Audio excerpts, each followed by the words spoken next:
All right, at the state capitol today, Governor Ned Lamont delivered his proposal for the state's next two-year budget. Our News 8 political reporter Mike Cerulli is live there with more. Mike. Hey, good evening to you, Ann. The top line here, the governor proposing about $1 billion of new spending, and in delivering his budget address today, sort of walking a tightrope to his political left. There are members of his own party who wanted to see more spending proposed. To his right, the Republicans want to see less. The governor stuck in the middle. Look, God willing, this will be our 7th and 8th honestly balanced budget, which invests in the future without shortchanging the needs of today. For Ned Lamont, balancing a budget while addressing the needs of Connecticut residents is no easy task.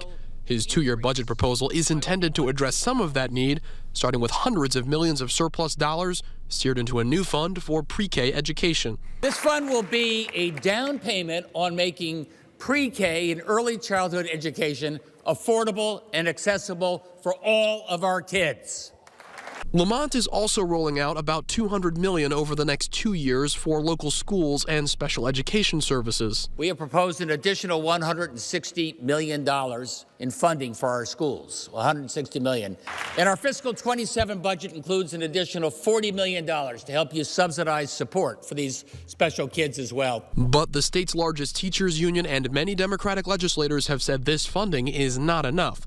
The teachers union saying they liked some of what they heard, but, quote, the governor's budget proposal falls short of the bold, immediate action needed to address the urgent crisis of special education funding and the teacher shortage facing our state. While some have criticized Lamont's proposals for not going far enough, Republicans say he's spending too much. This is not the fiscally moderate governor that got reelected just 2 years ago. Republicans say proposals like the pre-K fund circumvent the state's system of spending controls, often called fiscal guardrails. It opens up the fiscal guardrails beyond what we could have even imagined, and it's opened up the candy store to the majority party Democrats who have said that they want to spend.